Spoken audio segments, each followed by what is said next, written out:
Alors, bonsoir à tous. On va ouvrir la séance du Conseil municipal de la paroisse de Sainte-Marie-Madeleine, lundi le 23 octobre 2023, en présentiel et en présence du public. Alors, les membres du Conseil sont présents. J'aimerais que vous nommiez. Denis Choquette, siège numéro 4. Patrick Vizien, siège numéro 5. Yves Chedel, siège numéro 1. René Carl-Martin, siège numéro 6. René Poirier, siège numéro 3. Céline Rougeon, siège numéro 2. Alors, la séance va être diffusée sur le site Internet de la municipalité dans les 24 heures de la séance. Chaque personne assiste également à la séance avec la directrice générale, greffière trésorière, Mme Josée Vendette, ainsi que moi, Mme Bouvin, la mairesse. Alors, on débute à 19h30. Au point 2, c'est l'adoption de l'ordre du jour. Propose. Mettez la dissidence, s'il vous plaît.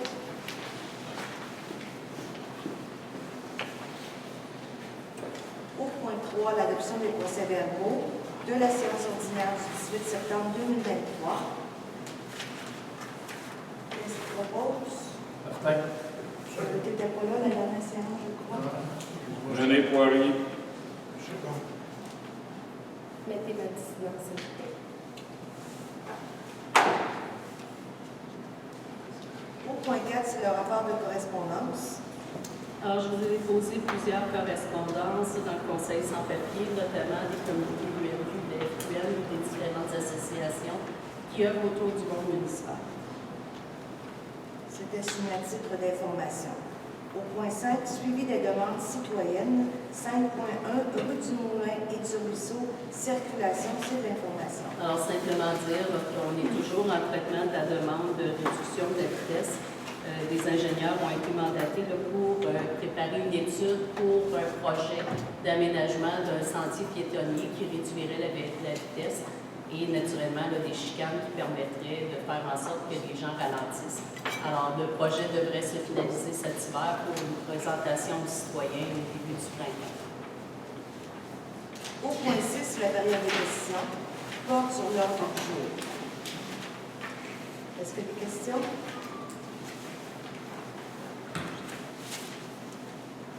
Alors, on va aller au point 7, la législation. 7.1, règlement numéro 23, 571, modifiant le règlement de zonage 09-370 pour ajouter un lot à la zone 501 et modifier les usages autorisés dans cette zone. Alors, c'est pour adoption. Alors, c'est le règlement qui prévoit l'ajout d'un terrain dans la montée du 4e rang près du golfe, le dernier terrain disponible pour des fins résidentielles, dans la zone 501, qui est la zone résidentielle près du golfe. Et il y aura la possibilité de construire, si la CPTAQ autorise son morcellement, pour des fins de construction résidentielle. Ce sera le dernier terrain résidentiel construisible sur la montée du 4e. Alors, si vous êtes toujours en accord avec ce projet de règlement, c'est un proposeur en secondaire pour l'adoption. Second. Qui est secondé, deuxième? René. Au 7.2, règlement 23-573, modifiant le règlement de zonage 09-370 pour établir le type de résidence permise dans chacun des secteurs de la municipalité.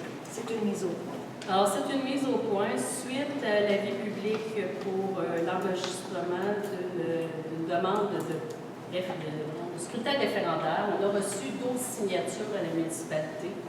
7 portaient sur le fait de ne pas autoriser le sous-sol dans le domaine du Huron, la zone 102, et 5 portaient sur le fait de ne pas permettre d'autres types de résidences que les résidences unifamiliales sur la rue des Êtres et la rue des Ostriers. Suite aux pétitions qui ont été déposées au Conseil et suite à ces rencontres qui ont été tenues avec les citoyens, il a été convenu de la part du Conseil que dorénavant, ils vont permettre, le règlement va être modifié pour permettre la construction de sous-sol dans le domaine des Hurons, zone 102, pour autant qu'une expertise produite par un jeune ingénieur certifie la possibilité de le faire sans risque pour le propriétaire et le voisinage, le tout aux entiers frais du propriétaire, Et ils modifieront également le projet de règlement pour que seules les constructions unifamiliales soient autorisées sur la rue des Êtres et des Ostriers. Il reste un seul terrain construisible qui est au coin de Rodrigue et des Êtres, si je ne m'abuse. Donc, ce terrain-là sera en unifamilial uniquement. Alors, s'il y a des gens qui désirent encore s'objecter à l'adoption de ce règlement, vous pourrez faire connaître vos motifs d'opposition avant le 30 octobre 2023. Toutes les autres dispositions du règlement demeurent inchangées et n'avaient pas fait l'objet d'aucune contestation, ni par les pétitions, ni par la demande de scrutin référendaire. Alors, ce soir, on n'adopte rien, on fait juste adopter les modifications que je viens de nommer si vous êtes toujours dans cette avis. Second. Non, Madame la mairesse, j'ai une question. Oui. En fait, est-ce qu'il y avait un quorum lors de la consultation publique que vous avez envoyée aux citoyens, là, qui a été comme avortée le 10 octobre, qui a été remis le 21? D'ailleurs, j'aimerais savoir, est-ce que vous êtes autorisé à faire ça comme un samedi, pas dans les jours ouvrables? On est autorisé à faire ça quand on le veut. Et au niveau du quorum, il n'y a pas de quorum pour les séances publiques de consultation. Ce n'est pas une séance officielle du Conseil, mais bien une séance publique de consultation. OK, mais là, Donc, il pourrait avoir une seule personne avec moi pour faire la OK, consultation. mais là, vous avez quand même mentionné que là, le Conseil a décidé de...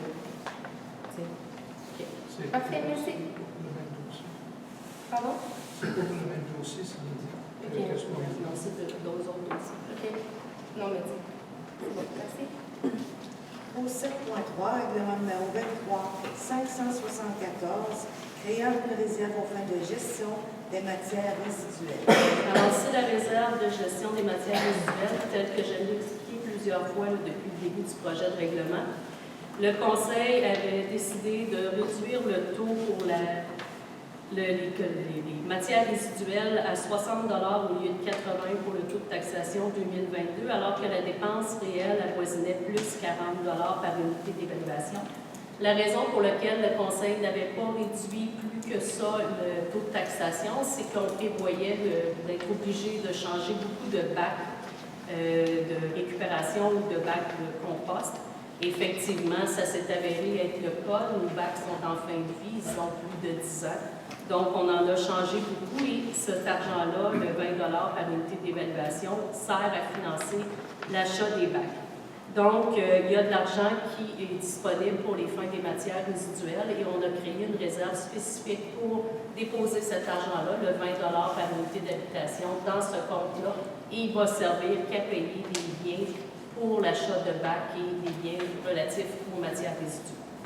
Alors, si vous êtes toujours d'accord, on adopterait le règlement qui crée la réserve financière. Second. Vous avez classe?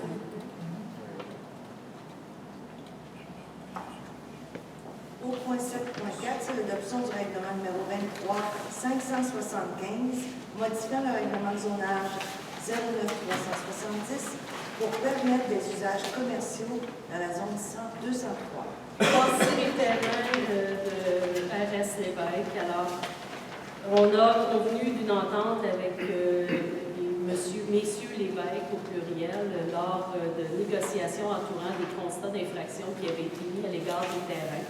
Il y avait plusieurs plaintes de nuisance par rapport à ces terrains et on en est venu à une entente qui régit les usages qui ont le droit d'être exercés sur ces terrains-là et également les heures d'ouverture et le mode de fonctionnement pour ne pas nuire au voisinage. Il faut comprendre que c'est un secteur commercial qui est enclavé dans un secteur résidentiel, donc dès qu'il y a des opérations de transport de véhicules la nuit, ça réveille tout le monde. Alors, on a mis en place une belle entente, je pense, pas parfaite, mais une belle entente qui permet effectivement de régler plusieurs problématiques du voisinage. Donc, on a adopté un projet de règlement pour faire constat de ces usages-là, pour être sûr qu'il n'y aurait pas d'autres usages que les usages qu'on a autorisés par le biais de l'entente et ceux qui existaient déjà. Donc, on est rendu à adopter le deuxième projet de règlement pour permettre les usages commerciaux dans la zone 203. Pardon? Madame la mairesse. Oui. Est-ce que c'est possible d'avoir le registre des personnes qui ont fait plainte par rapport à ça? Les plaintes sont toujours confidentielles. Je peux vous donner les motifs, mais non pas les noms. OK, parfait. Est-ce que vous les désirez? Oui. Alors, qu'est-ce qu'il propose? Je propose.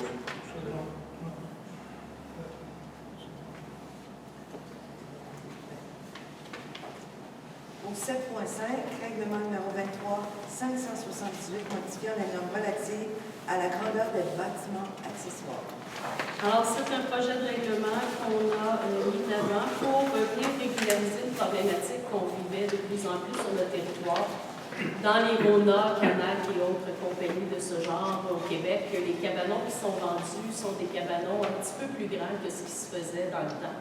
Alors, ce qu'on retrouve sur le marché actuellement, c'est des cabanons d'une superficie de 21 mètres carrés, 20 point quelques mètres carrés, plutôt que du 16 mètres carrés comme il était vendu autrefois et qui était autorisé par la réglementation municipale.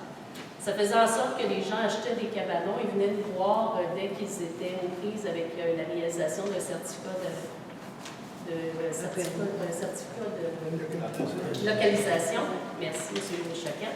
Venaient nous voir pour demander une dérogation mineure parce que leur cabanon était un petit peu trop grand. On a plutôt convenu au niveau du comité consultatif d'urbanisme et du conseil qu'on modifierait la réglementation plutôt qu'accorder des dérogations mineures à la pièce, donc d'où le projet de règlement. Ce projet de règlement vient prévoir que les bâtiments accessoires pourront dorénavant avoir une superficie de 21 mètres carrés plutôt que 16 mètres carrés. Aucune autre règle n'est changée quant aux marges de recul, marge latérale et marge entre les différents bâtiments. Donc, ce n'est que la superficie du cabanon qui est changée pour un 21 mètres carrés au lieu de 16 mètres carrés. Donc, si vous êtes toujours d'accord, on adopterait le deuxième projet de règlement. Second. Au point 8.1, le rapport financier sur le dépôt. Alors, je vous dépose le rapport financier comme à tous les mois. Au 8.2, l'approbation des comptes à payer. Alors, c'est l'approbation des comptes à payer pour une somme de 252 336 et 80. Qui est-ce qui propose? 8.3, suivi et contrôle budgétaire. Alors, je vous dépose le suivi de contrôle budgétaire. Ça vous fait état des postes pour lesquels il y a des dépassements par rapport au budget, mais pas par rapport à l'ensemble du budget. Proposeur. Propose. 8.4, dépôt des états comparatifs au 30 septembre 2023. Alors, je vous ai déposé, comme le prévoit la loi, les états comparatifs au 30 septembre. Ça fait état des revenus et dépenses de l'exercice financier courant et ceux de l'exercice précédent, qui ont été réalisés au cours de la période correspondante. Et ça vous permet de vérifier là où on est rendu au niveau des dépenses budgétaires. C'est pour votre information. Au 8.5, c'est de l'information aussi sur le rôle foncier 2024, proportion médiane et facteurs comparatifs. Alors, c'est la dernière année de notre rôle l'an prochain. Notre rôle était un rôle 2022, 2023, 2024 avec une évaluation au marché au 1er juillet 2021.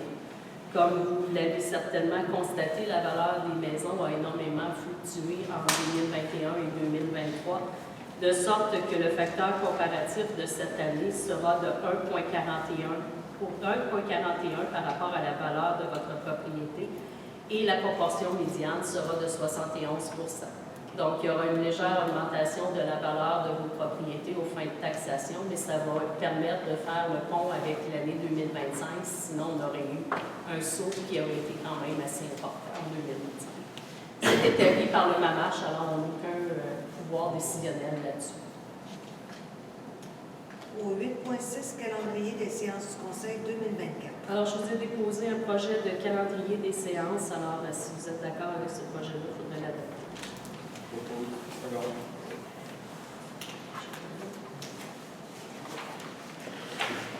Au 8.7, autorisation de la congé des fêtes de Noël et du jour de l'an. Alors, comme l'an passé, on serait fermé une période de 14 jours, soit du jeudi 21 décembre au 8 janvier 2024. Le personnel devra prévoir 2 journées à même leur bande d'heures personnelles s'ils veulent bénéficier du congé avec rémunération. Propose. Second. 8.8, le budget 2024 de la RIAM. Alors, je vous dépose le budget 2024 qui a été adopté par la RIAM. Alors, on présente une augmentation de 2,8 % par rapport au budget 2023. Donc, le budget 2024 passera de 13 960 000 à 14 347 000 $. Notre quote-part pour ce qui nous concerne sera de 389 839 au lieu de 388 551. Conformément à la loi, il faut adopter le budget de l'Orient. Daniel Choquette propose. Second. 8.9, AIBA, le budget 2024, l'approbation. Alors, au niveau de la LIBA, qui est la régie de l'aqueduc intermunicipal du Bas-Richelieu, alors c'est la régie qui nous dessert pour tout le secteur, domaine des Hurons, les rangs derrière. Alors, on parle de coûts qui augmenteront l'an prochain. Il faut comprendre qu'ils ont fait des travaux de remise à neuf de certains équipements, notamment les équipements de purification et d'entretien des équipements. Ils ont fait également des coûts d'entretien, de pompage et d'entretien du suppresseur qui augmentent pas mal. Alors, le coût du mètre cube sera de 66 sous du mètre cube au lieu de 62 sous du mètre cube. Ça ne veut pas dire que notre taux à nous sera de ce taux-là parce qu'on mélange les trois taux des trois régies qui nous desservent pour faire notre taux de taxation à nous. Alors, le budget de la régie d'aqueduc municipale, de l'aqueduc intermunicipal du Bas-Richelieu, la IBR, sera de 4 288 791 et notre quote-part sera de 12 814 et 61 au lieu de 11 075 et 97. Et le mètre cube sera 66 sous au lieu de 62. Alors, si vous êtes d'accord. Martin. Second.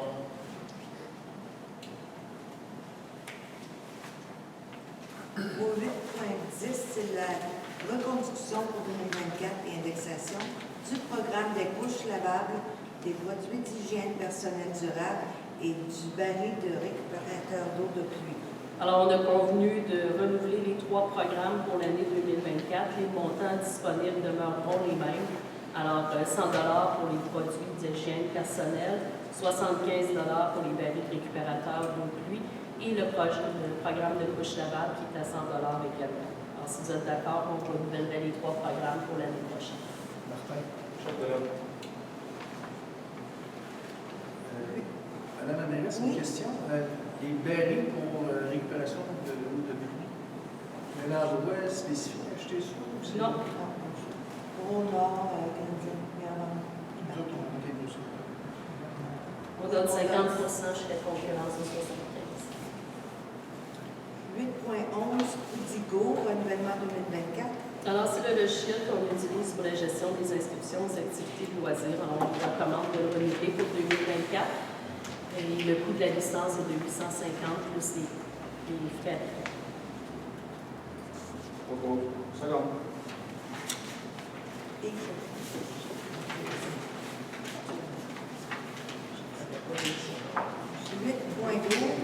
c'est l'autorisation de dépôt de projet pour le Fonds de développement rural.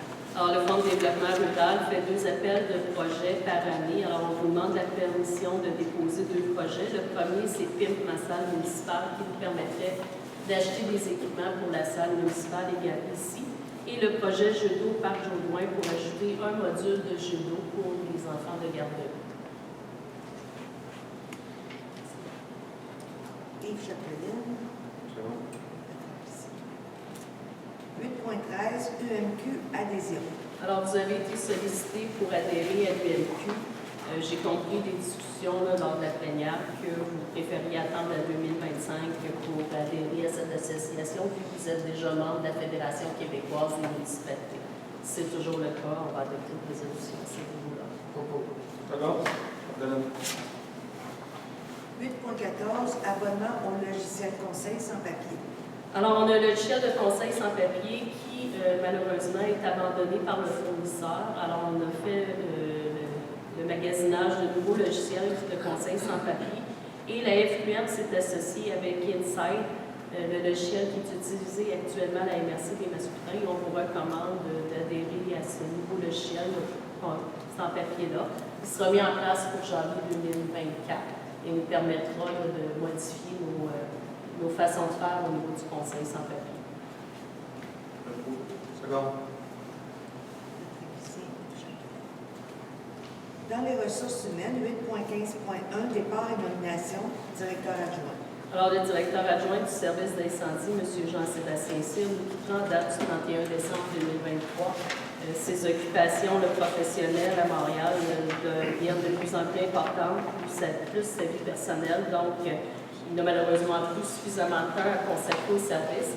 On a fait une recommandation au comité d'incendie qui vous formule également une recommandation de nommer M. Jean-François Lamonde à titre de directeur adjoint du service de sécurité incendie, rétroactivement au 5 octobre, d'autoriser la signature d'un contrat de travail avec ce dernier et de remercier M. Jean-Sébastien Cyr pour ses excellentes années de service.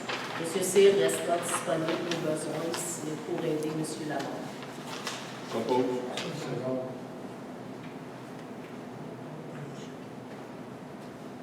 8.15.2, désignation d'un lieutenant. Alors, l'employé numéro 41 avait démissionné à titre de lieutenant lors de la séance du mois de septembre. On a l'année passée tenu un concours pour créer une liste de lieutenants éligibles. Il restait un lieutenant éligible qui n'était pas nommé, alors on vous recommande de le nommer lieutenant. Il s'agit de M. Dominique Patry, employé numéro 972. Compose. Second. Médical, M. Ronquet. Vous avez la même voix que Oui. moi. Des belles voix radiophoniques. 8.15.3, autorisation pour l'embauche de pompiers. Alors, comme vous savez, on a lancé deux concours, un concours pour embaucher des pompiers formés, puis un concours pour embaucher des pompiers non formés, des résidents de Sainte-Madeleine et de Sainte-Marie-Madeleine, que l'on formera à devenir pompiers. On a tenu une première série d'entrevues pour les pompiers formés. On a inclus dans ces entrevues-là les qualités des gens qui désiraient intégrer le service à titre de pompiers non formés. On vous recommande donc pour l'instant de nommer M. Steve Gosselin, David Godette, Justin Vachon et Jérémy Cloutier comme pompiers formés, de les embaucher au sein du service et de nommer à titre de pompière à former au sein du service incendie de Sainte-Madeleine et de Sainte-Marie-Madeleine, Mme Josiane Larouche, qui est une résidente de Sainte-Marie-Madeleine. Ces gens-là ont passé les entrevues, ont passé également les tests physiques et nous sont recommandés. On était présents dans les deux directions générales aux entrevues. On a également une liste d'autres personnes qu'on a rencontrées. Il en reste encore 3 rencontrées et on vous fera une autre recommandation en novembre pour une nomination de pompiers à former. Alors, on sait que la formation débuterait quelque part là, en janvier-février. Et on va, d'ici ce temps-là, rencontrer ces gens-là pour voir effectivement leur intérêt pour s'assurer qu'ils sont prêts à suivre les 1500 quelques heures qui doivent être suivies pour pouvoir avoir le droit de pratiquer au sein du service d'incendie. Compose. Second.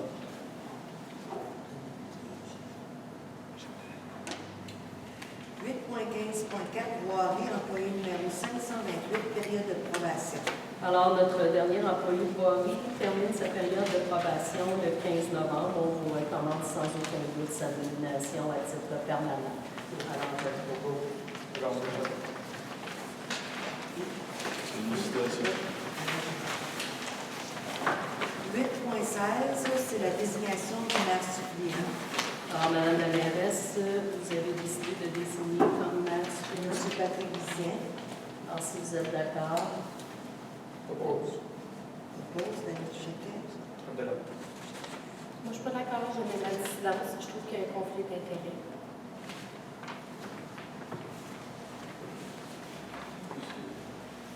Ou 8.17, désignation membre des différents comités de travail de la municipalité. alors, c'est de revisiter les nominations qui avaient été faites l'an dernier. Alors, Finance, Administration, Ressources humaines, on parle de René Poirier, Daniel Choquette et René-Carl Martin comme substitut. Travaux publics, hygiène du milieu, René-Carl Martin, Daniel Choquette, René Poirier comme substitut. Sécurité publique, René Poirier, Yves Chapdelaine, Daniel Choquette comme substitut. Aménagement, urbanisme, environnement, Yves Chapdelaine, Patrick aménagement, oui.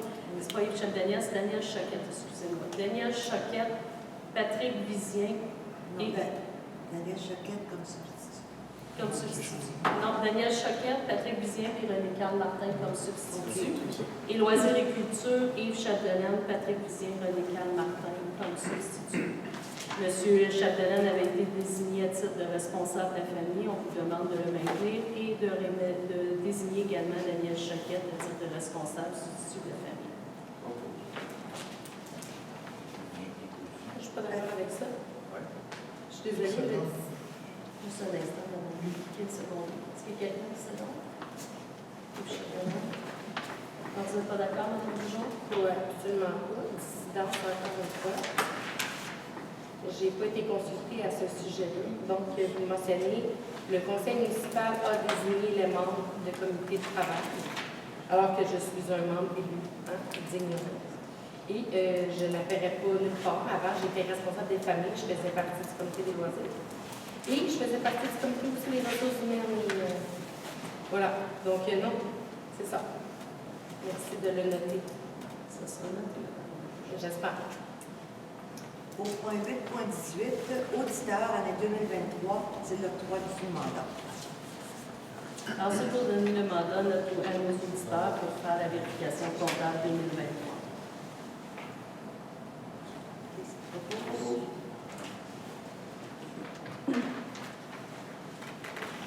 Qui est-ce qui appuie? Au 9.1, déneigement de la caserne, octroi du contrat. Alors, c'est l'octroi d'un contrat pour le déneigement de la caserne. C'est le seul contrat de déneigement qui n'est pas avec le contrat de mairie, parce que la caserne doit être déneigée en priorité et souvent nos déneigeurs sont déjà dans les rues. Alors, ce serait les frères Pelletier au montant de 3 850 plus les taxes applicables. Ça inclut le trottoir et également le stationnement. Propose. Second. Merci. 9.2, Association des pompiers auxiliaires de la Montérégie, adhésion 2024. Alors, c'est l'adhésion à l'Association des pompiers auxiliaires de la Montérégie. C'est un renouvellement. Qu'est-ce que tu proposes? Second. 9.3, Journée nationale de reconnaissance des pompiers et pompières et remerciements. Alors, le 9 octobre dernier se tenait la Journée nationale de reconnaissance des pompiers et pompières. Alors, on remercie nos pompiers et pompières d'assurer la sécurité du territoire du Grand Sainte-Madeleine. Au 10.1, c'est une demande d'aide financière pour un circuit piétonnier et ajout d'abribus. Alors, il y a 2 programmes qui sont ouverts et même un 3e qui s'ajoute aujourd'hui, qui est en provenance du ministère des Transports. Je vous demande la permission de déposer des demandes d'aide financière pour le circuit piétonnier qu'on veut ajouter sur la montée du 4e rang, le 4e rang, sur la rue du Ruisseau, du Moulin et également l'ajout des autobus. Propose. Second. 10.2, octroi de contrat pour le déneigement des routes de la municipalité. Madame, excusez-moi, Madame la mairesse, est-ce que vous me permettez? Oui, Sur le point 10.1, circuit piétonnier, c'est toujours dans l'emprise municipale? Toujours. Ok, merci. alors 10.2, l'octroi de contrat pour 2023-2028 pour le déneigement des routes de la municipalité. Alors, on était dans l'appel d'offres sur le SAO pour un contrat de déneigement d'entretien hivernal du réseau routier de la municipalité pour 5 ans. Alors, les prix soumissionnés, il y avait 3 soumissionnaires. Le premier soumissionnaire était 90, 24, 25, 87 Québécois pour un montant de 948 543,75. Le deuxième soumissionnaire, entreprise ADEG Incorporée, pour un montant de 940 043,55. Et celui qui remporte l'appel d'offres, excavation Guillaume Garand, pour un montant de 910 602. Alors, je vous recommande d'octroyer le contrat à M. Guillaume Garand. Propose. Alors, félicitations, M. Garand. Merci. 10.3, autorisation de signature de l'abribus, bail et surveillance des travaux du CN. Alors, après 1 an et demi, on a finalement pu faire approuver nos plans par le CN pour l'ajout d'abribus sur le bord de la voie ferrée.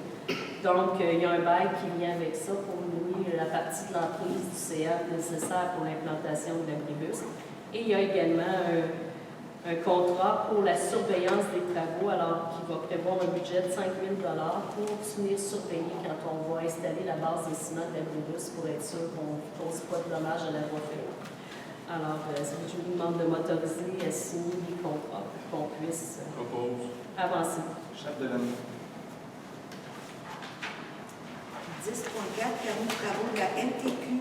Alors, c'est l'autorisation pour déposer les permis de travaux du ministère des Transports. Maintenant que j'ai l'autorisation du CN, que je demande au ministère des Transports, comme on est en bordure de la route 116, pour pouvoir ajouter des abribus.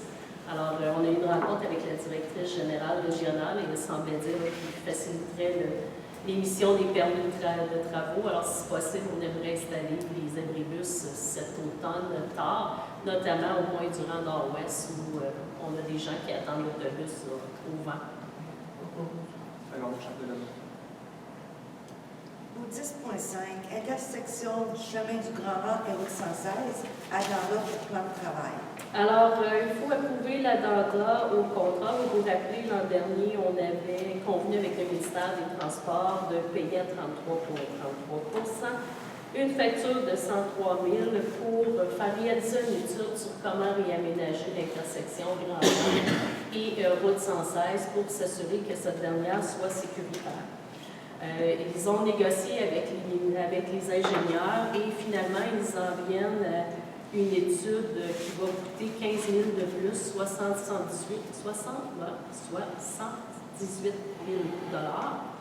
Donc, ils nous demandent de signer un addenda. Notre contribution passerait de 34 333 à 39 329 plus les taxes applicables.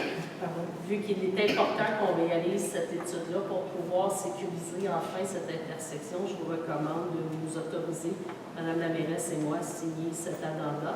Et je vous demande également d'approuver le plan de travail qui prévoit qu'on devrait avoir les résultats de l'étude quelque part au printemps prochain. Et par la suite, restera, dépendamment des mesures qui seront recommandées, à déployer le tout. Ça, c'est loin d'être sûr que ça soit dans un avenir rapproché. Propose. Seconde. 10.6. Et la mauvaise nouvelle vient avec ça. Le ministère des Transports a décidé qu'il voulait mettre en place des interventions temporaires immédiatement pour sécuriser les lieux. Ils ne veulent pas se ramasser avec un autre accident mortel à cette intersection-là.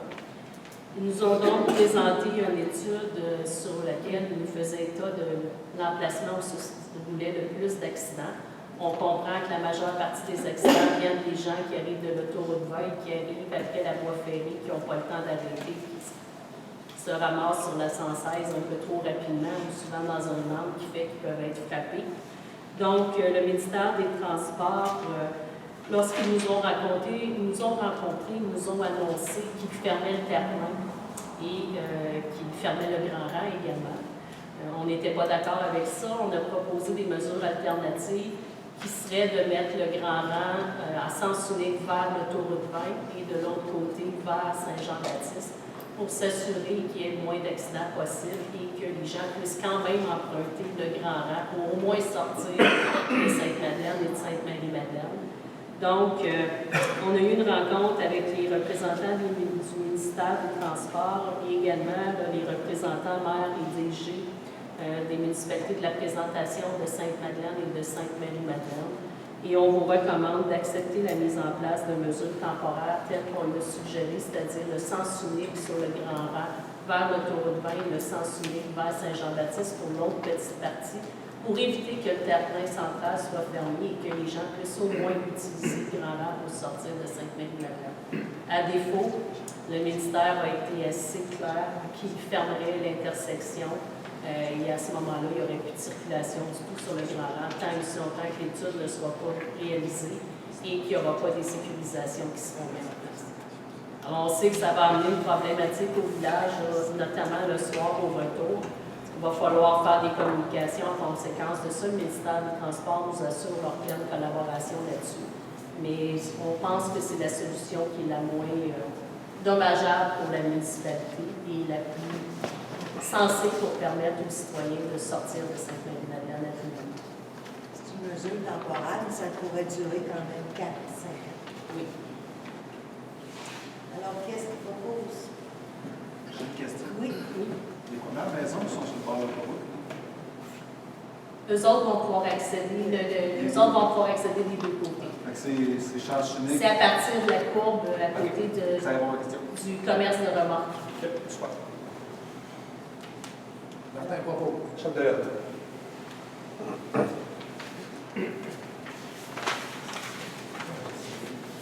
Au point 10.7, c'est l'autorisation de circulation pour l'hiver 2023-24 au Club de motoneige à Save. Alors, les deux associations se sont fusionnées de sorte qu'il y a une seule association maintenant qui vous demandera là, des droits de circulation. Et c'est la traverse là, de motoneige sur le rang Saint-Simon entre le 435 et 782, à 200 mètres à l'ouest du 435 vers le village et à 100 mètres à l'est du 582 vers la rivière. C'est une petite portion sur le rang Saint-Simon. L'an passé, on avait consulté la Sûreté du Québec avant de l'autoriser et la Sûreté du Québec pensait que c'était viable. L'année passée, on n'a pas eu de plainte, ça a super bien fonctionné. Alors, on vous recommande d'autoriser encore cette année la circulation sur le rang Saint-Simon. Propose. Chef de l'aide. Au 10.8, Forum Montérégie. Alors, le Forum Montérégie vous invite au Conseil régional de l'environnement le 16 novembre 2023 à Contrecoeur. On a plusieurs projets de mobilité durable. Alors, on vous recommande d'autoriser la participation d'un employé là, à ce colloque-là. Ce sera probablement lui qui est là. Martin. Second. Olivier. Au 10.9, bornes électriques. L'ouverture au public et établissement du tarif horaire. Alors, enfin, l'entente qui vous obligeait à maintenir les bornes électriques exclusives aux employés municipaux prend fin le 31 octobre. Donc, à compter du 1er novembre, on pourra utiliser les bornes électriques du bureau municipal pour les véhicules de citoyens. Alors, on vous recommande d'autoriser l'ouverture des bornes électriques aux usagers de la route. Et on vous recommande également la tarification qui est recommandée par notre fournisseur FLO, 1 $ par l'heure d'utilisation. Actuellement, les coûts kilowattheure, on est en haut de ce que ça nous coûte. Donc, il n'y a pas de problème avec un coût de $1 par heure. Chef de l'aide. Pardon, Madame la mairesse, j'ai une question. Est-ce que ça se trouve être gratuit pour les employés de la municipalité? Oui, c'est gratuit pour les employés de la municipalité. Parfait, merci. Depuis l'installation des bornes électriques. Merci. 11.1, liste des permis délivrés en septembre 2023. Alors, je vous ai déposé les permis de septembre 2023. Il y en a 25 pour une valeur de 2 014 et 11.2, rapport des indicateurs de performance en septembre 2023. Alors, je vous ai déposé le rapport des indicateurs de performance pour septembre. Ça vous montre le nombre de requêtes reçues par sujet et leur traitement. 11.3, RIAC, remboursement TPS et TVQ pour le mois de juin 2023. Alors, pour juin 2023, on a reçu un montant de 2 768 et 71 à titre de remboursement de la TPS et de la TVQ pour la gestion des déchets pour juin. 11.4, invitation à pratiquer le feuillet cyclage. Alors, la municipalité vous invite à préconiser le feuillet cyclage à l'automne. C'est une méthode qui consiste à laisser les feuilles mortes sur votre pelouse après qu'elles aient été déchiquetées pour fournir les minéraux nécessaires à vos plantes pour qu'elles survivent pour l'hiver, en plus de produire un engrais naturel pour les terrains et contribuer à l'obtention d'un gazon plus vert au printemps. Alors, naturellement, les feuilles qui ne vont pas aux déchets font en sorte que ça nous coûte moins cher. Et c'est toujours un plus pour la municipalité, pour les citoyens également. Ça réduit le coût annuel à payer. 11.5, appel de projet en patrimoine de la MRC des Mascoutins. Alors, la MRC des Mascoutins a lancé un appel de projet en patrimoine. On vous en parle si jamais vous avez une idée de génie relativement à la protection du patrimoine, nous en faire part. On peut déposer des projets jusqu'au 4 décembre 2023. 11.6, adordant à l'entente promoteur pour la rue Noiseux. Alors, dans l'entente promoteur intervenue relativement à la rue Noiseux le 22 octobre 2018, on avait prévu toutes les normes de construction des bâtiments, les aménagements lumière, les aménagements paysagers. La seule chose qu'on n'avait pas prévue, c'est la marge arrière des garages qui était réduite à 1,2 m par rapport à 1,5 mètres, excusez-moi, qui est existant dans la réglementation. Alors, ça ne nuit pas au voisinage. La distance, on avait reculé dans le projet les garages un peu plus pour permettre l'aire de circulation et ajouter des places de stationnement. On n'avait pas encore 2,3 places de stationnement par logement, mais on visait ça. Donc, on avait permis que les garages soient plus profonds pour permettre d'avoir une plus grande allée de circulation et pouvoir mettre les voitures à côté des garages. Donc, on vous demanderait d'autoriser la signature d'un addenda pour prévoir cette marge de recul de 1,2 au lieu de 1,5. Ces autres garages, c'est négocié, Ça va être la même chose. 1,2 Oui, tous les 6 garages vont être à 1,2. Propose. Second. 11,7, lot 2 366 301 sur le monté du 4e rang. Alors, c'est la demande pour dézoner le terrain dont on a parlé tout à l'heure pour la construction résidentielle, le dernier terrain qui pourrait être dézoné. Il faut déposer une résolution comme quoi on appuie ce projet-là et expliquer pourquoi on l'appuie. Alors, le contenu de la résolution, le fait état de pourquoi on l'appuie. Si vous êtes d'accord, on va l'appuyer. Second. 11,8, lot 2 366 302 pour le 3485, montée du 4e rang. Alors, c'est la propriété qui est juste à côté. C'est une propriété qui était reconnue comme étant un triplex, qui a été autorisée au niveau de la construction comme un triplex. On avait prévu l'ajout d'un étage avec 3 logements et 6 chambres à l'époque, en 2015. L'agrandissement avait été fait. On avait conclu que c'était un agrandissement de l'usage dérogatoire puisqu'il y avait déjà des logements dans la propriété. En 2020, il y avait eu une demande pour ajouter une 4e unité qui avait été refusée. La situation est réglée à partir de ce moment-là. Le problème est que les adresses civiques n'avaient jamais été accordées.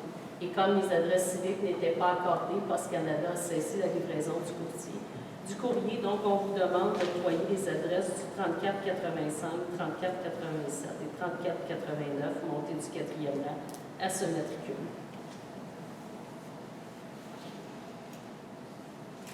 Qui est-ce qui propose? Yves Chapdelaine, René. 11,9, lot 2 366 332, demande d'information additionnelle. Alors, c'est sur la montée du 4e rang, vis-à-vis l'autoroute. C'est un propriétaire qui demande à la CPTAQ la possibilité de recevoir du bois et de faire de la coupe de bois sur sa propriété à des fins de revente, mais également des fins de chauffage. La demande est devant la CPTAQ depuis plusieurs semaines. On nous demande de motiver pourquoi on appuie la résolution. Alors, on vous a mis les motifs. Premièrement, c'est un lot dont 50% est affecté à la grande culture, l'autre 50% est une érablière avec quelques bâtiments. Le terrain va garder le caractère agricole, il ne sera pas dézoné. On va simplement autoriser l'activité qu'on peut qualifier de para-agricole, de recevoir du bois et de le débiter. Maintenant, il n'y aura pas d'autres activités d'autorisées. C'est proposé par Patrick Vicien. Propose.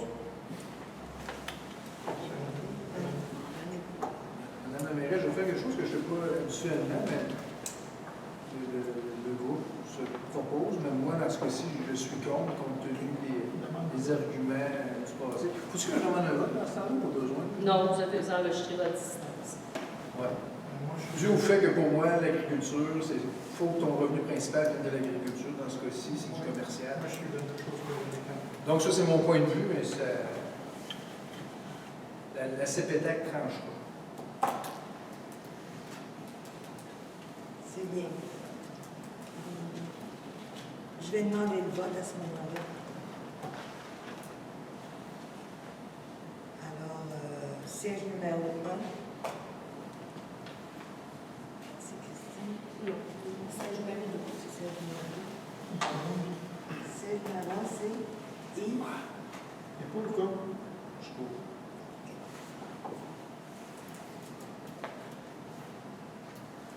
Siège numéro 2, c'est Christine. Contre, je t'avais prendre les cartes.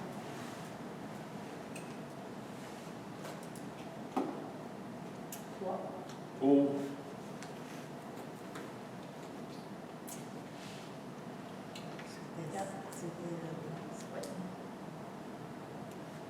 C'est le siège numéro 4, c'est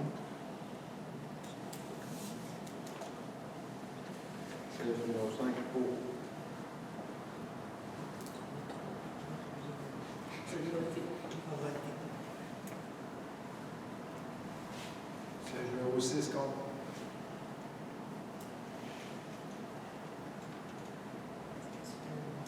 C'est 3-3. Bon. Moi, je vais voter contre.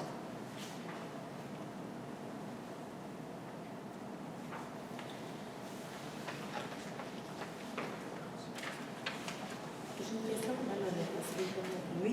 Quand je mets ma dissidence sur une décision, pourquoi on ne passe pas au vote? Parce qu'il y a juste lui qui est dissident. Les 5 autres sont pour. Ah, OK.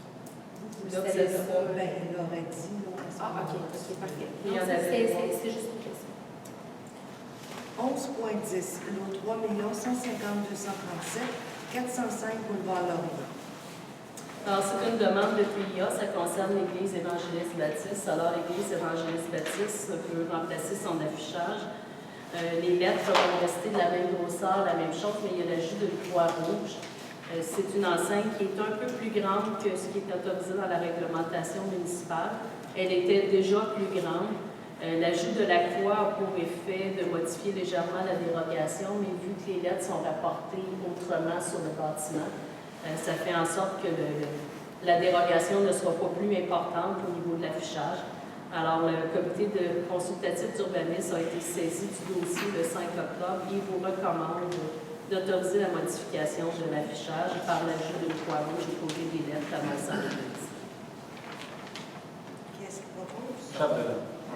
Chapdelaine. Martin, second. 11,11, lot 6 493 247 pour le 1808 rue du Ruisseau. Alors, le propriétaire du 1808 rue du Ruisseau demande une permission d'occuper le domaine public. En fait, il a construit sans permis une dalle de ciment qui devrait servir à l'entreposage de bacs de déchets de compost et de recyclage. Cette dalle de ciment-là est dans l'emprise publique. Alors, on a été saisi du dossier. Non seulement elle est dans l'emprise publique, mais elle est à proximité d'une bonne fontaine. Bien entendu, la réglementation prévoit qu'en marge avant, l'entreposage d'un bac de déchets doit être entouré d'une clôture. Alors, si on permet une clôture dans l'emprise publique, vous comprendrez que le champ de visibilité des conducteurs va être grandement réduit. D'autant plus que la dalle de ciment va vraiment près de la rue actuelle, de l'emprise asphaltée. Alors, on vous recommande de refuser l'utilisation de la dalle de béton. Par ailleurs, il avait également dans la même une demande de dérogation mineure pour l'implantation des condensateurs des unités murales à 1,25 m de la ligne de l'eau, plutôt qu'à 3 m, comme le prévoit la réglementation. On sait que les condensateurs sont beaucoup moins bruyants qu'ils l'étaient à l'époque.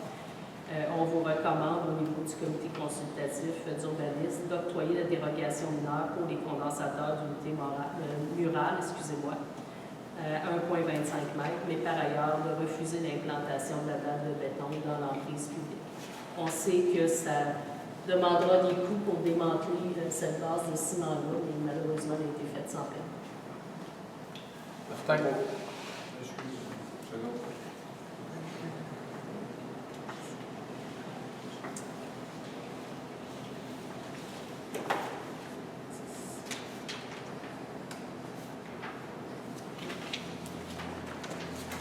Au 11,12, le lot 2 366 733 pour le 1745 rue Girard. Monsieur le Vizien se retire. Alors, c'est la propriété du 1745 rue Girard. Il y a une demande de dérogation qui est demandée pour la superficie d'une implantation d'une annexe au garage existant. Alors, c'est un pavillon qui est ajouté au garage. Il y a une première réunion du CCU qui a été saisie du dossier et le CCU avait refusé la demande de dérogation mineure. Ils avaient demandé au propriétaire de faire des modifications au bâtiment construit. C'est un bâtiment qui a été construit sans permis. Quand on l'a constaté, on a demandé à la personne de venir régulariser. Et lorsque la personne est venue régulariser, on s'est rendu compte que le bâtiment était trop grand en superficie, mais également trop près de la marge arrière. Donc, le propriétaire, suite à la première réunion du CCU, a réduit la superficie maximale de son annexe. Son annexe serait maintenant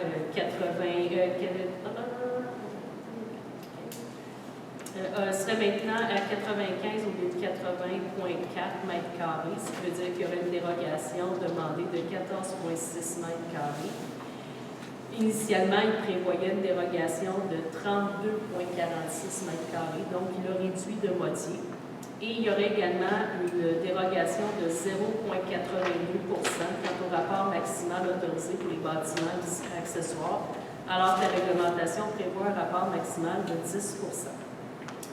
Il n'y a aucune opération commerciale qui pourra être effectuée sur la propriété et ce sera précisé au permis. J'ai une citoyenne qui m'a transmis cet après-midi une contestation. Je vous avais fait part de la contestation qu'elle avait déposée en septembre. Alors, la présente est pour contester la demande de dérogation mineure pour le lot 2 366 733. Nous sommes en désaccord avec cette demande pour plusieurs raisons.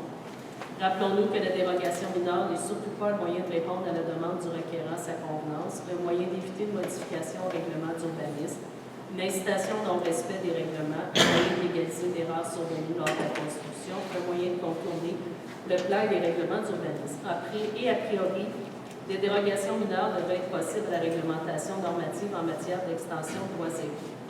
Ça, c'est pas nécessairement vrai.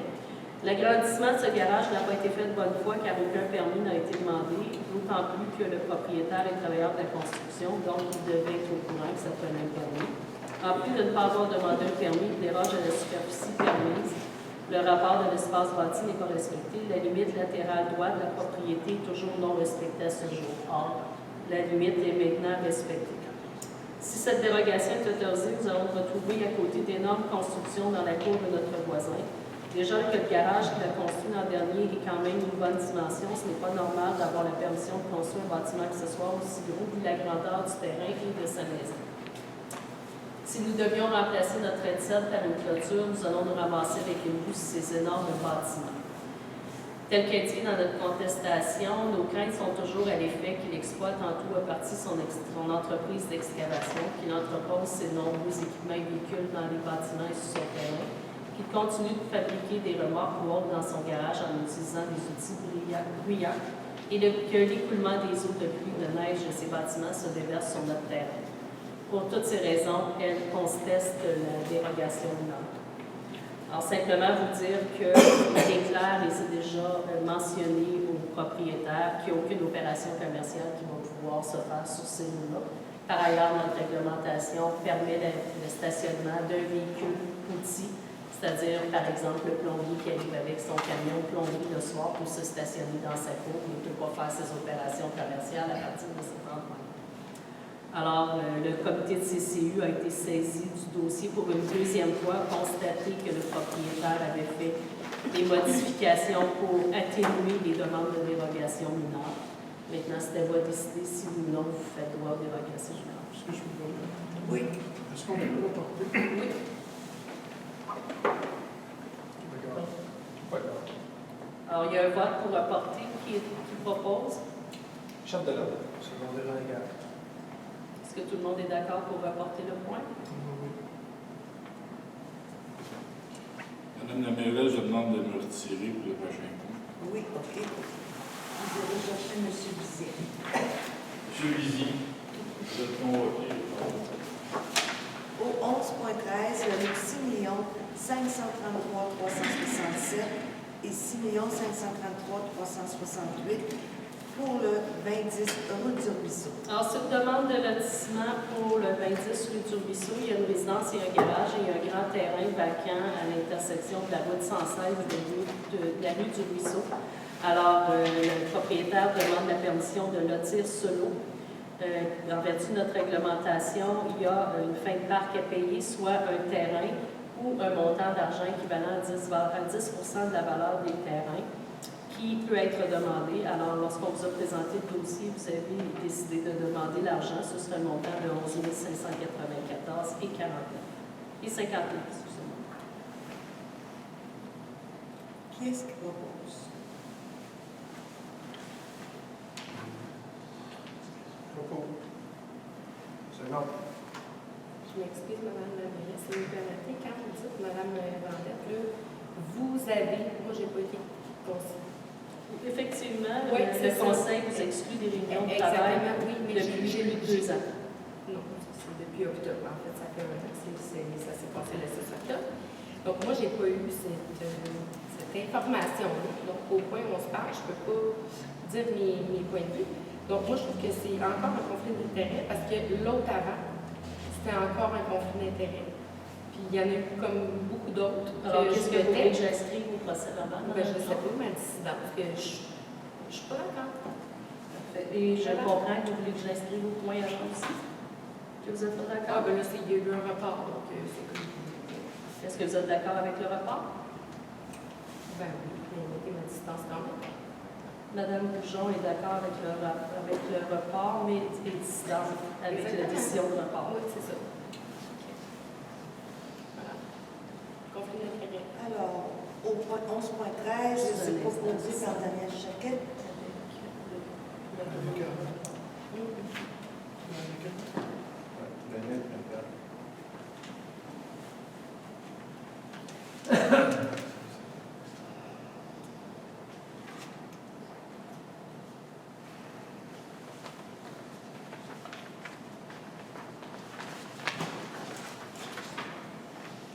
Au 11.14, UPA Montérégie, nouvelle direction générale. Alors, je vous informe que l'UPA de Montérégie a procédé à la nomination de Mme Catherine Machado au poste de directrice. Machado? Au poste de directrice générale. Excusez-moi. Oui. Je vais rentrer, Ben oui. là. On va l'oublier là-bas, là. Il est moins là.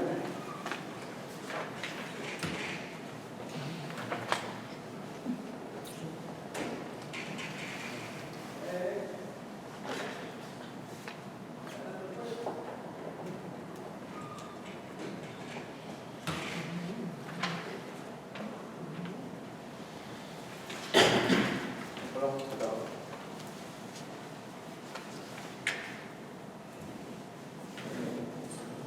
Les informations. Alors, au 12.1, dépouillement d'arbre de Noël, inscription. Alors, le dépouillement de l'arbre de Noël aura lieu le 2 décembre prochain. On vous invite à surveiller le site Internet de la municipalité. Les inscriptions pour inscrire vos enfants au dépouillement se tiendront sur la plateforme vidéo du 1er au 11 novembre 2023. Au 12.2, c'est l'annonce des activités pour l'Halloween. Alors, l'Halloween va se tenir le mardi 31 octobre. Alors, les bénévoles et les pompiers assureront la sécurité dans les rues là, en début de soirée. 12.3, invitation à participer au sondage des aînés. Alors, la MRC des Mascoutins a diffusé un sondage sur les besoins des aînés sur le territoire de la MRC des Mascoutins. Alors, on aimerait connaître le point de vue des 50 ans et plus sur différents sujets, loisirs, habitation, sécurité, milieu de vie, etc., pour la mise à jour de la politique régionale des aînés et celle des municipalités rurales. Alors, vous avez le lien sur notre site Internet pour pouvoir répondre à ce sondage-là. Il sera disponible du 16 octobre au 10 novembre.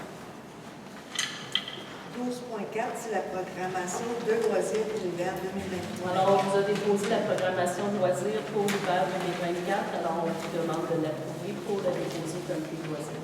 Je propose. Chef de l'œuvre. Au point 13.1, la clé sur la porte demande de soutien financier. Alors, vous avez une demande de soutien financier de la clé sur la porte. On a reporté aux séances de travail sur le budget.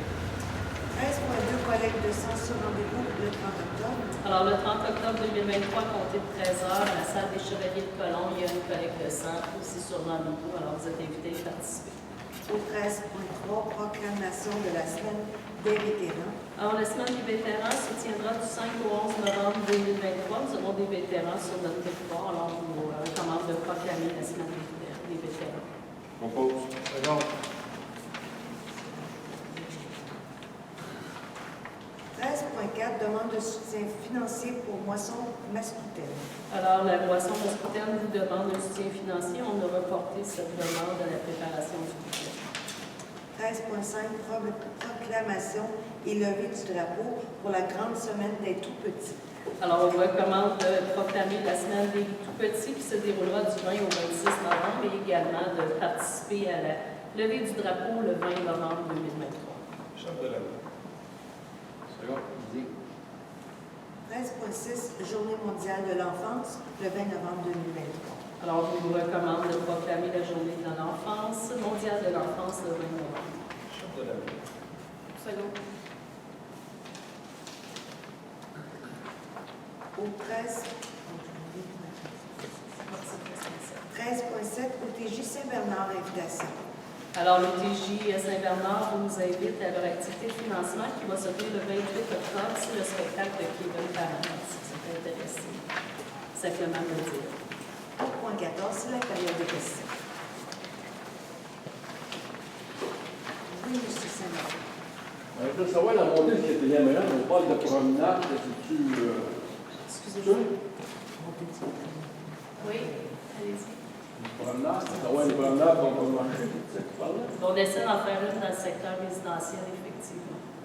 L'essentiel, c'est la montée du cap. Ça ne pourra pas être partout dans la montée du Cap parce qu'il y a des fossés qui sont agricoles. On essaie d'en faire une qui va permettre aux gens de se promener dans ce secteur-là de façon sécuritaire. Si je peux prendre la parole, Madame la mairesse. Oui. Monsieur Saint-Laurent, c'est juste pour les travaux vont être faits lorsque la caduque va être posée, tout va être fait. Ils vont faire un genre de place piétonnière qui devrait être sur ton côté, selon ce que j'en pense. Puis ça va peut-être avoir 4 pieds de large dans l'emprise de la municipalité qui ne dérogera pas à lui, elle n'aura pas de pouce carré à la rue. Ça ne pas par-dessus les égouts, vous allez creuser, puis les égouts, c'est là. L'eau. L'eau, ben, l'eau peut peut-être tomber parce que la caduque est sur l'autre bord. Ah, Fait que vu qu'on creuse, on va faire la piste piétonnière après que les travaux vont être faits. OK, pas sur la caduque. Ça peut être. Ça va être C'est les ingénieurs qui vont pouvoir déterminer si on peut en faire une, puis à quel endroit. Ça prend maintenant des plans d'ingénieurs pour faire ça. OK, une autre question. Pour le déneigement de la caserne de pompiers, Oui. vous deux avez payé ça, le village, puis... Bien entendu. Ouais, mais 3500$, ça veut dire que ça coûte 5000$ pour 8000$? Non, le contrat, nous, on a la gestion du dossier de la caserne. C'est nous qui gérons le service d'incendie. Donc, le contrat, c'est 3500$ pour les deux. On se le repartage à 65-35. Vous n'avez pas été à un appel d'offres pour ça? Donc, on n'est pas allé en appel d'offres pour ça parce qu'il ne reste plus beaucoup de compagnies sur le territoire pour ce déneigement. On va aller voir les tracteurs qui se promènent.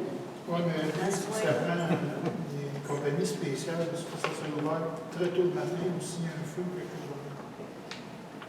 Chez nous, il est à 4h du matin. C'est pas le bonheur, ça. Ouais, je le sais, mais laisse faire. Merci.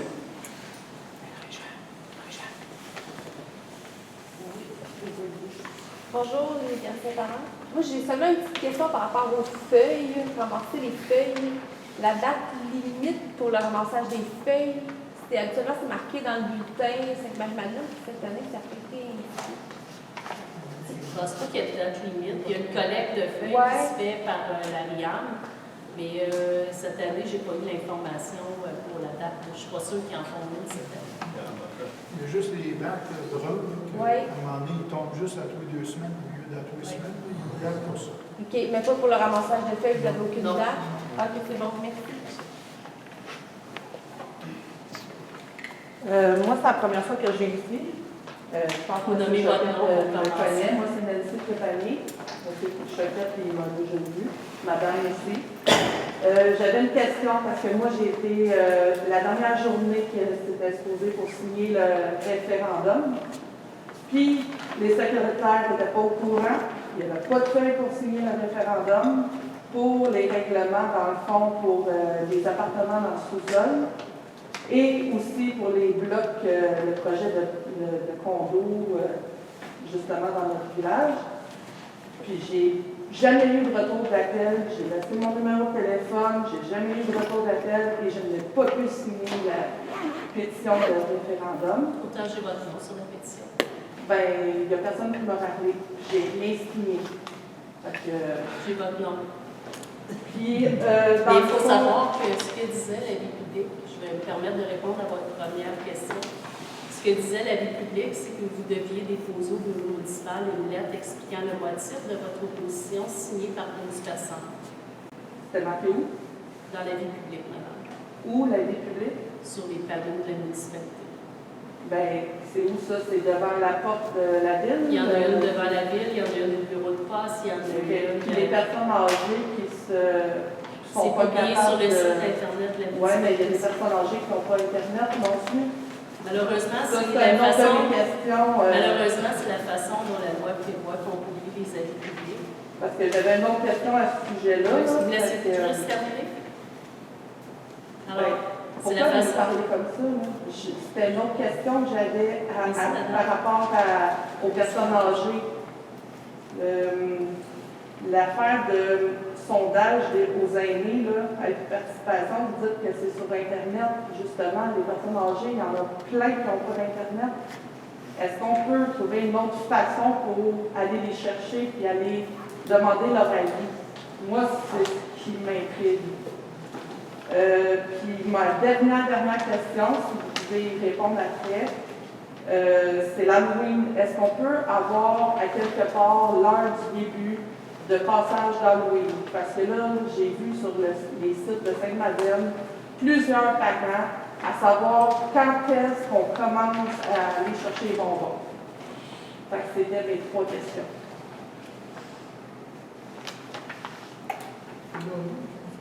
Pour l'Halloween, il va y avoir un avis qui va être publié sur Facebook parce que Merci. j'attends toujours les heures d'accompli. Merci. Pour le sondage, je vais faire votre recommandation à la MRC des Mascoutins. Si c'est un sondage à la MRC des Mascoutins, alors nous, on fait simplement le publiciser. OK. Pour l'autre élément, j'ai déjà commencé à répondre. Alors, la loi prévoit des modalités spécifiques pour la publication des avis publics. Alors, les avis publics ont été publiés conformément à la loi, conformément à la réglementation municipale. Et à partir de ce moment-là, il est indiqué dedans la façon de procéder. Malheureusement, cette journée-là, il y a des gens qui sont allés cogner aux portes et qui ont demandé aux gens de venir signer sans leur expliquer ce qu'ils devaient venir signer. Alors, c'est normal que mes employés n'aient pas été au courant, puisque mes employés ne devaient pas monter de registre. C'était pour demander un registre. Et à partir de ce moment-là, on fait un registre. C'est complètement une autre procédure qui est beaucoup plus onéreuse et beaucoup plus importante quand on fait un vrai registre. Mais pour ça, il faut avoir une demande signée par 12 personnes expliquant quelle disposition du règlement est contestée pour quelle raison. OK. Merci. De rien. Pardon, est-ce que vous parlez supposément de la séance du 10 octobre? Du tout, madame. OK. Parfait. Bonsoir. Bonsoir. Alors, juste sur le point 7.2, je dis que les citoyens avaient jusqu'au 30 octobre 2023 pour indiquer leur opposition. Oui. De quelle façon vous pouvez le faire? De la même façon, en vous posant une lettre à la municipalité expliquant pourquoi vous vous opposez. Super. Et deuxième chose, le 14, le chef Francis Saint-Papier de parler de la plateforme, de pas parler de On parle pour l'implantation d'un montant de 5 000 et d'un montant de 850 par année. Merci.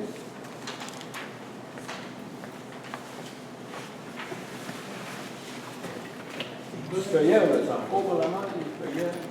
Oui, bulletin OK, municipal. j'ai pas tout eu. OK.